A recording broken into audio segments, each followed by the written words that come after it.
ဒါလေးကသူ့ပါလာတဲ့4160ကိုမလဲပဲနဲ့သုံးလိုက်တော့ပောက်ကုန်တာအများကြီးပဲဒါလွတ်ပြတာရဲ့ဖြစ်တယ်ဒါလေးကတော့သူ့ပါတဲ့4160ကို FPD လဲပြလိုက်တာ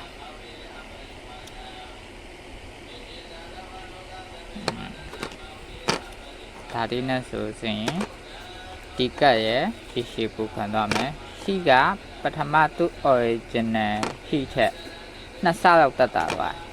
မရှိတယောက်ကိုဖြစ်သွားတယ်က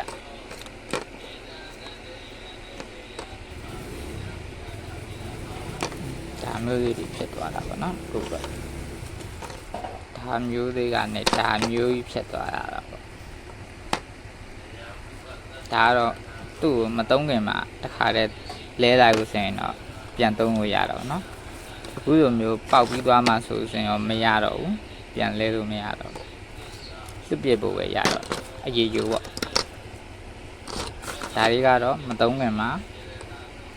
ပြန်လဲလိုက်ရင် okay သွားပြီပေါ့เนาะ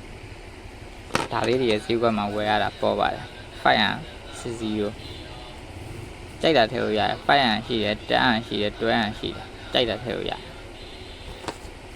5ရောက်ဆိုရအဆင်ပြေပါတယ်ဒီကတော့ FPD ဒီကသူတရုတ်ကပါလာတဲ့ FPD ကတော်တော်ညံ့တာပေါ့နော်ခဏလေးနဲ့ကိုစက္ကန့်ပိုင်းနဲ့ကိုသူကဒီကမတရားတက်တယ်ပြီးလို့ဆိုရင်အဲ့ဒါပြက်ပြီးတော့ဒီဘက် line နဲ့အကုန်ထားပါကုန်တယ်ဒါပါပဲ